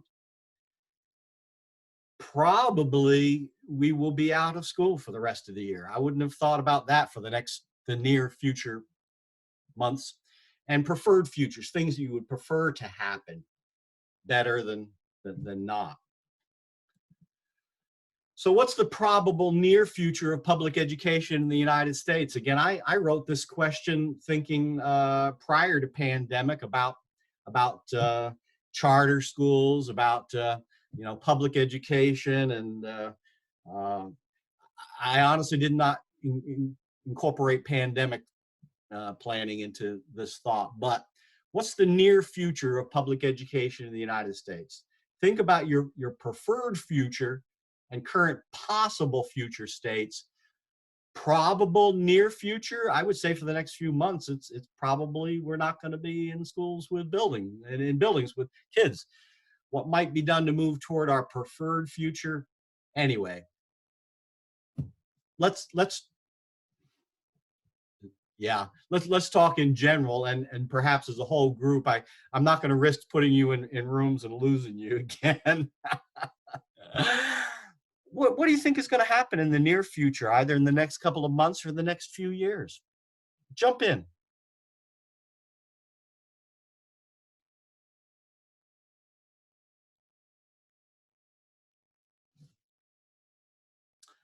I'm not sure about elementary, how that works, because that's such a social time for children to build those skills together. But I remember getting my certification for teaching, and it was the first time that I had taken online classes, and I was upset. I wanted a seated class. I wanted a teacher, I wanted a classroom, and I wanted human contact. It took me a while to adjust, but I think this would work. School of Choice, we do have online classes for children because of No Child Left Behind. It was a type of choice that was prepared and offered. It's just that we were not all prepared to teach that way. But I think it could go that way. I think children could join an online class and interact, and it might actually be better because I can mute you then. Whereas right now, all I have is get out of my class. These are your choices. And now we've wasted 10 minutes on your behavior. So it might function that way. Parents might have to be more involved, but I still think there's going to be the technology gap where children do not have access, the same as it always is with the haves and have not in society and in education. So true. Who wants to add to Joyce's comments? Add Well, your own thoughts? Yeah, one thing I thought about is that it's kind of what the first breakout was, the terrible world, where I'm thinking in online, the kids are missing those interactions one-on-one, seeing people's facial expression, picking up on it. And it's, I think a lot of times when learning is so much online, learning is more than just the content. You can learn in social cues. You're learning how to interact with people. And like Joyce too, you have to learn when to be quiet and let somebody else speak. Certain things like that will, I think, limit kids. And I think we will get a society of more self-centered people, it going online completely and not so much socially centered. So you see a lot of negative social aspects, negative social consequences to this type of distant learning. I absolutely do, because I even think about through the years, especially with our students, high poverty, economically disadvantaged, a lot of social skills come to those children through interacting with the teacher and other kids, where they have to be taught certain things. This is the way we speak in this situation. This is the way you behave in this situation. And when you are confined to your own home and environment with a computer in front of you, you're missing out on a lot of those social skills that the teacher can, impart on kids in those type of homes, coming from those type of situations. And I think it'd be a disadvantage. I think we would get a more, like you was like, the haves and have-nots. I think we'll see more. We talk about an academic gap. I think we will start seeing more of a social gap, and I think it was a different type of gap now. But certainly negative social consequences of this isolation. Yes. Yeah, good points. Anybody else want to jump in? Your thoughts about how this is changing stuff? I'm a high school teacher, and Gail and Tiffany and I were talking about this in our breakout session. I completely agree with the the negative aspect on the social reactions and how our kids, even right now, how they communicate with each other. That's what Gail was saying. When even important, like urgent messages that her daughter needs to share with her, it's a text message, where that's not, when we're in school, we're teaching them the proper communication. We're modeling it. A district that is right by us, they delivered meals on Tuesday through the bus routes. All the teachers got on the bus routes and delivered meals, and they said it was shocking and crazy how many 5, 6, and 7-year-olds were at home alone. So you don't know how, and it's the parents have to work. They don't have the option to not go to work, and they can't afford childcare because they were getting free public childcare. So by having them at school, so just think about how much time these kids will be alone and not have that interaction with another person or another adult. That's something that's very scary to think about. And I completely agree with what Tiffany said. Let's stop and think about what Mallory said, and she's piggybacking on Tiffany. School is much more, I mean, I want us to focus on teaching and learning, but school is much more than teaching and learning. It is a safe place. It is where my granddaughter, anyway, goes to socialize with her friends. It is childcare for many families of young kids. It's where they're fed. It's where many of them get medical care and help that they need. It's where some of them get counseling and psychological help that they need. All of these aspects of school are missing when children are stuck at home for extended periods of time. I think we may rethink what school is going forward. And it's scary to me, again, how many folks might be fall between the cracks in a situation like this. When kids are in families that are already stressed, and those parents are now out of work, don't have income, are stuck at home. Some situations that are bad for children are going to get worse. And I'm probably going to cut it off at that point because I'm way over my 30 minutes. And that was the intent here was to do a little bit of a post reflection, find out if we accomplished our objectives. Did we think about what education is for? Did we articulate a vision? Yeah, I don't know. How well did we do there? I was going to get a thumbs up to see. And then what implications are there for our practice in instruction and assessment? With Earl, it's all supposed to come back to assessment. You know, how are we assessing what we want the children to know and be able to do? Well, I think coronavirus has changed a whole lot of things. So that's the end of my presentation. I will just say the technology didn't work the way I wanted it to, but let's try to debrief the rest of it very briefly. And let me see if I can find my rubric here.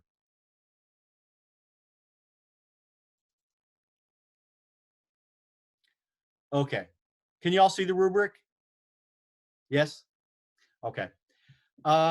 Did my text facilitation last for 30 minutes? No, it went for about 45.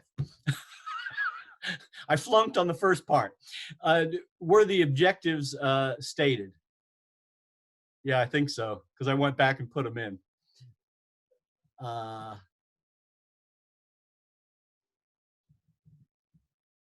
You can see the rubric? Yes? How come I can't get my rubric to do anything? There it is. Was there active learning? Well, I tried to put you into breakout rooms, and yes, I did hear some collaboration going on there. Okay, that was good.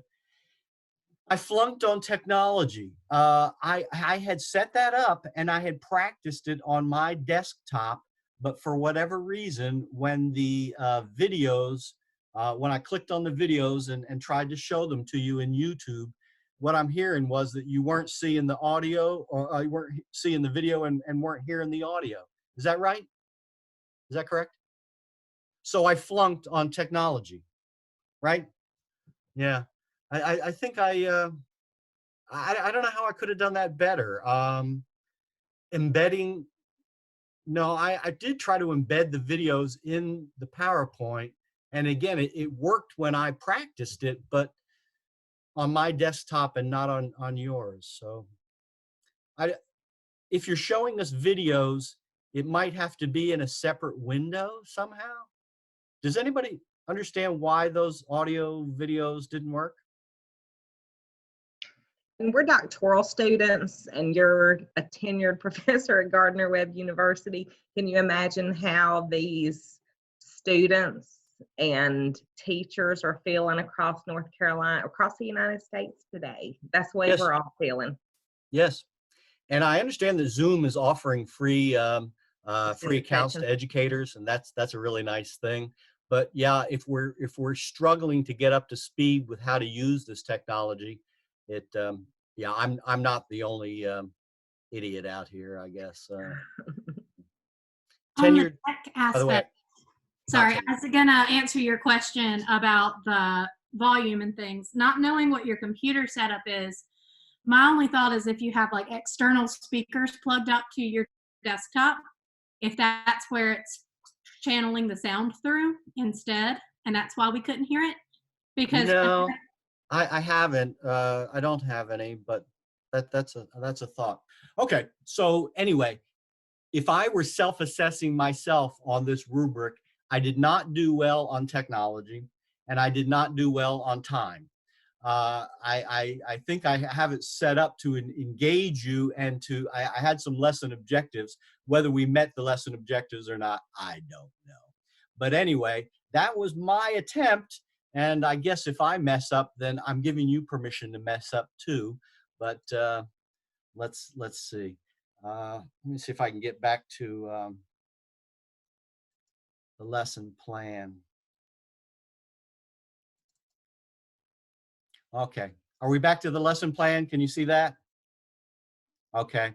My, I was supposed to go to 10:15 and it's 10:50. Okay. Y'all need a break. And would you please take a break until 11 o'clock? And when you come back, I'm going to turn this hour activity into a 30-minute activity. Take a break, please, and rejoin me at 11. I'm going to take a break. I'll see you soon.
Hello, ladies. I got 11 o'clock. Do I have most of y'all back?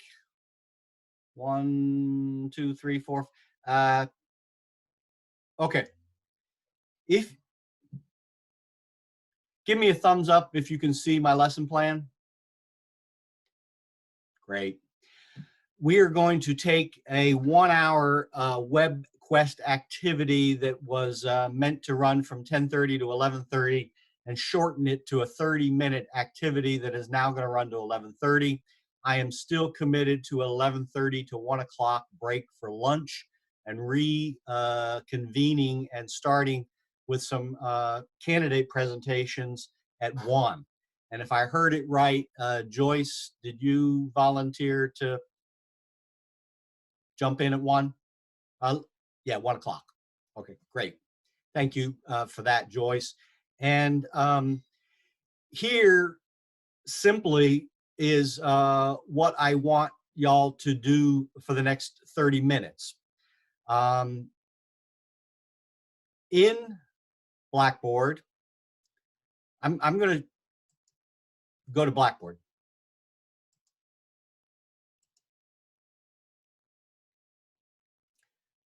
Okay.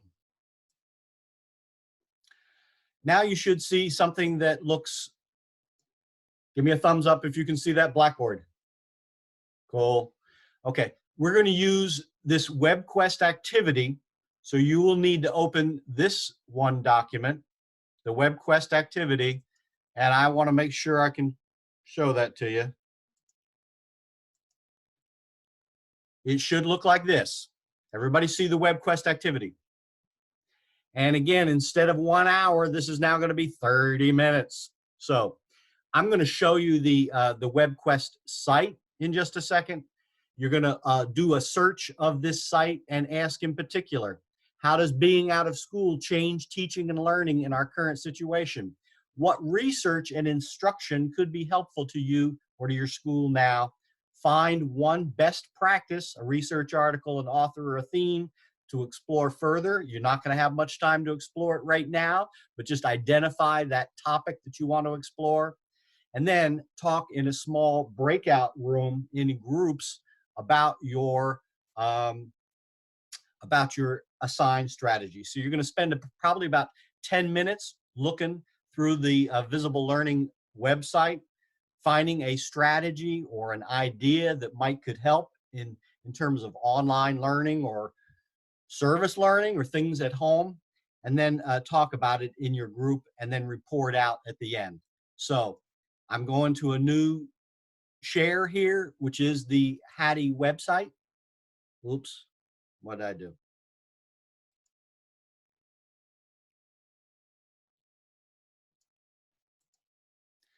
This, there's a link here for this Visible Learning website. Can everybody see the Visible Learning website? This is John Hattie's latest thing from Corwin. And you might be used to seeing all of the influences listed here, the 277 different influences. But in this particular website, and you still see my desktop, right? Okay. Notice how he has reorganized the domains of the different influences, the instructional influences by domain. And there's home and classroom and teacher, but there's also this technology and out of school strategies. So I thought this would be interesting to explore. And if I can get us out of the way here. You remember that John Hattie's stuff is organized by effect size. So the things that have the greatest effect are organized first. You can filter by the number of studies, by the number of students. I didn't do any of that filtering, but I was interested in filtering by positive impact. And it was interesting to see that in terms of out of school, how homework is likely to have some impact. Whole school improvement programs, technology in math seems to be strong, and science. technology in small groups. Anyway, there are a bunch of different filters here and different ways to investigate this stuff. Now, I was interested in how we might deliver instruction online, but what about service learning? You know, are there ways that high school students in particular might get involved in helping out during a pandemic crisis? So there might be other things in here that I would suggest that you look at as well. So again, the idea was to come to this website, do a web quest, spend some time searching around and find one strategy that you think you can share with others. So use this web quest activity to guide your thinking in the next few minutes. I'm going to set up breakout rooms. Whenever you have found one thing that you want to share with others in a breakout room, probably take about 10-15 minutes to explore, and then about 11:15, 11:20, move over into your breakout rooms and talk with one another. At 11:25, I'm going to call you back out of your breakout rooms into a whole group session, and we'll debrief at 11:25. Any questions about where you're going and what you're to do for the next 30 minutes? Questions?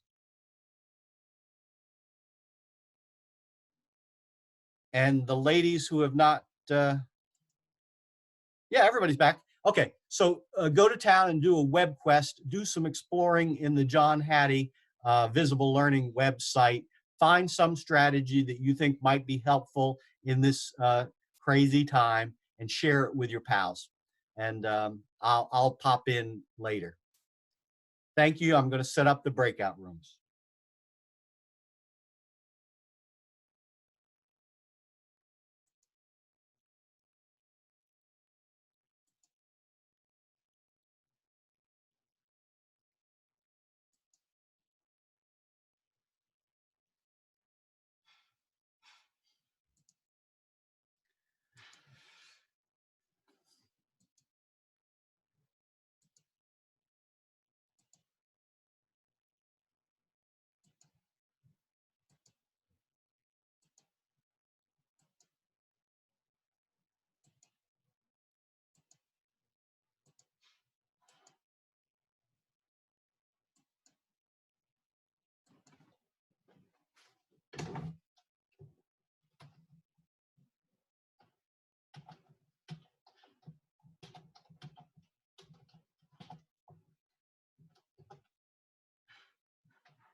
Are we ready?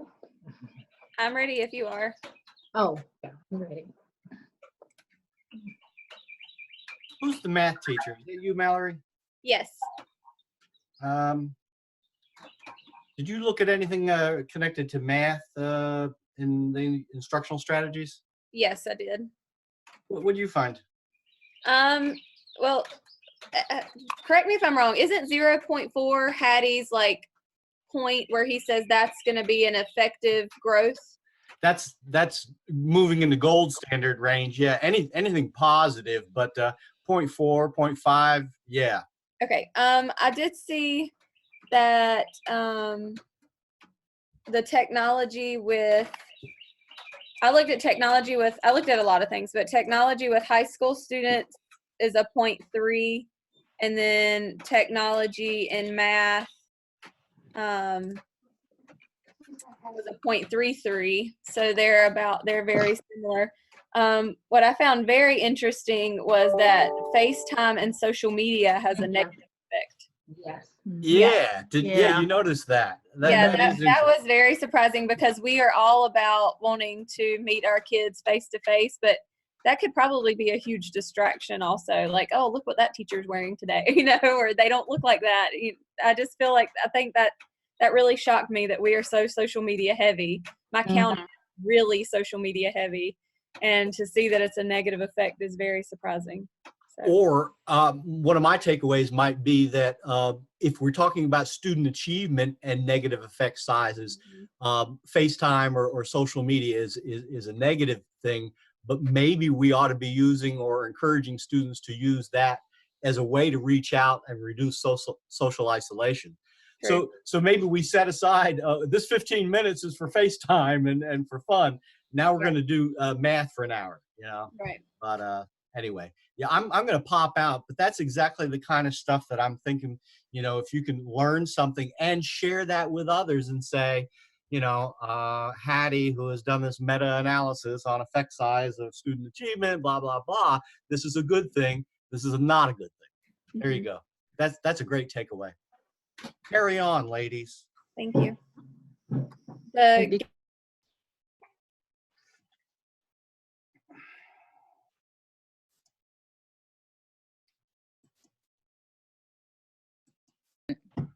At all. I'm so sorry. So what did y'all find looking at the Hattie website? I found some learner-centered teacher-student relationships. I'm trying to figure out how, that's going to work. Keep on building those relationships, even if we're online. So you found some research to look at there? Yes, sir. I finally got it opened. I was like, how am I going to get to it if we finally got to it? Well, and honestly, I'm not sure there's time enough to drill down that deep with it, but you got the name of an article and something interesting to read? Mm-hmm. What about effect size? How powerful is that? We're looking for something that's 0.4, 0.5, bigger effect sizes. Hold on, let me find it. I got it. Visible learning, teacher-student relationships. This one is an effect size of 0.72. See, that's something strong that you can say to others. This is something that is proven to be effective in this whatever. What did y'all find very briefly? Anything interesting? Yeah, I found a meta-analysis of conceptual change text. And at first I was like, what is that? Because I really just went for the biggest bang. So my effect size is 1.16. So I know, right? So I was super excited to read it. And then, of course, these people are from Turkey, so I'm still reading it.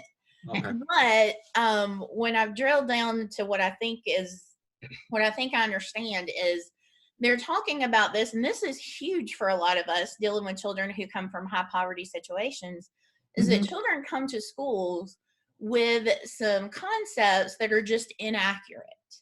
And talking about how using text that alter those concepts and just repeatedly reintroducing things can actually help students change their mindset, which can, at least for me as an ELA teacher, I can read anything. that means to me that I can address maybe some social issues, Mhm. some behavioral situations, but we can also help out like our history and our science people by reading about things that are common misconceptions. Even goofy stuff like, I don't know, the granddaddy longlegs is the most poisonous spider. Well, false, it's not, and it's not a spider. So just cool things like that, how you can actually shift these random ideas that these children come with. Cool. Good for you. I'm popping out, but carry on for another few minutes and then rejoin the whole group. Thank you.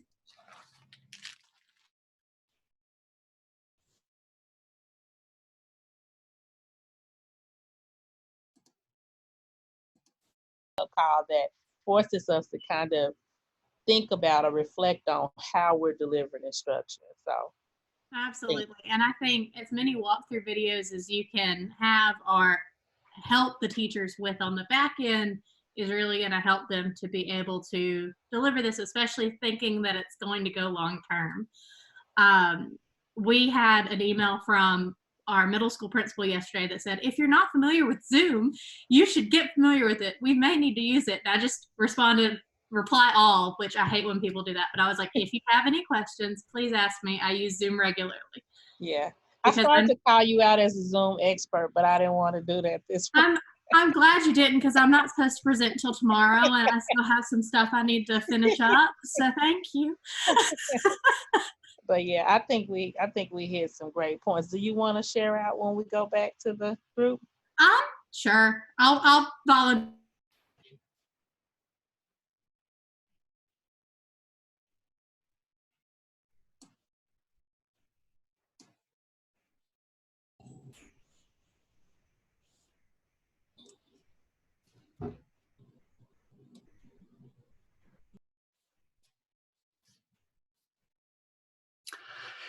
Hey, I didn't hear from y'all in the third room, but what did y'all find that might be interesting in terms of research and the Hattie stuff? Well, we were talking about the differences in, because I stuck kind of strictly to that online distance learning, and I made a positive negative chart. Uh-huh. So web-based learning, interactive video, obviously being two things that, especially in the current times, are going to be good to use, and they have high positive impacts. But what I found interesting was co and team teaching was also on that list, but it was on the list for being negative. And I looked into it more, and the more I read, it was that it's because people are using it to take turns teaching and not teaching simultaneously. So we kind of talked about how, distance ed, things like that can kind of play into, team teaching, those classes that do have multiple teachers in a room. Do you separate the kids? Do you do kind of the breakout room experience, things like that? And we also discussed the teachers who just don't have any technology understanding and how this new world has thrown them for a loop with the web-based learning and interactive video type situation. Thank you. Thanks, Kelsey. I didn't, again, get to hear that. I heard a lot of other good conversations going on in the breakout rooms. So I think, are most back now? Is everybody back now? Are we all back? Hello. Kelsey, while we've got you, very briefly again, what was the large and then small effect size stuff that you found? So looking at the large positive effect was web-based learning and interactive video, which I think most of us as a whole have switched over to at this point. And then negative, FaceTime and social media, and then co and team teaching, taking turns, being the main reason that's a negative impact as opposed to working together and collaboratively. And somebody else noted, was it Mallory, noted that the social media has a negative effect size when we're talking about student achievement. Was that? Yeah. Yes. Yeah, that's what we talked about. Yeah, and so again, one of my takeaways might be that there has to be time for social media, which is going to be good to help combat isolation. There has to be time for social media, and then now is teaching and learning time. So if it has a negative effect size when social media is getting in the way of instruction, then there just needs to be separate time for that. Anybody else? Let's hear one or two others, folks, please share out. What was a study that you found that seems to have a pretty big effect size that is suggesting that it might really be significant, and something that you would want to share with the group? Anybody? Yeah, I found the intelligent tutoring system, which was the effect size was a 0.51. I wasn't quite sure what it entailed, but it's a computer system that's aimed to provide instruction and feedback to learners without a human teacher. So I thought that effect size was pretty large on that, and using technology. And did you notice, was that a big study, Gail? Were there Yeah. lots of lots of Mhm. studies in there? Yes, it was. I think it was 266. Yeah. So that's pretty significant then if they found those results with 200 studies. That's great. But the Anything else? one-to-one, I'm sorry. Go ahead. Go ahead. 101. We were talking about the one-to-one, which was only an effect size of 0.16, but there were only 10 meta studies done. Uh-huh. Uh-huh. Well, that's interesting because a lot of folks are Right. going to one-to-one, going to those Chromebook and one-to-one initiatives. So that'd be interesting to look into further. Some of the things that we're doing are effective, according to Hattie. Some of the things that we're doing are probably not as effective. And this may be a time that we reconsider some of our practices, and some of what we have thought in the past has been as good as gold in terms of best instructional practices may fall by the wayside. We'll see. One more, please. One more person share. What did you find that you want to look into further, or share with your colleagues? One of the studies I found, can you hear me? Yes, Joyce is on. Okay. My screen. Okay. So one of the studies I found was about learner-centered practices and building teacher-student relationships. It had an effect size of 0.72. And I know that seemed to be a concern of how we can socially interact in our new reality. But this particular article reiterated that putting that focus, it says the rationale, let's see, wait a minute. The relational practices include teachers honoring of student voices, adapting to individual and cultural differences, encouraging learning, thinking, and having learner-centered beliefs. So it might be easier to have a learner-centered classroom if you're online, allowing kids to take more of a lead in their own learning, and being more of a facilitator rather than I don't know, dumper of knowledge. I don't know. But I think it's a good way to build relationships. That's why this article had, I guess, 0.72, because building those relationships through a student-centered classroom seems to have an impact. The meta-analysis suggests with a 0.72 effect size that that might be something significant to look at. Thank you for doing that. And ladies, I've got 11:32 now, and I'm going to cut us off for a lunch break. Let me see if I can find, and can you see the schedule again? All righty. We are going to break for lunch from 11:30 to 1 o'clock. I do plan to be with you from 1 to 4 this afternoon. We might shorten that last activity a little bit, but we'll see how the presentations go, and then we'll play it by ear starting at 1 o'clock. And if I got it right, Joyce, you're gonna start us with chapter 6. Is that right? Yes, And sir. then we'll play it by ear from there. But we'll try to do 4 today and 4 presentations tomorrow. So thank you for bearing with me and with our first online Zoom class this morning. My technology is very frustrating to me, but that's okay. Any last thoughts or words from you before we take a lunch break? See you at 1.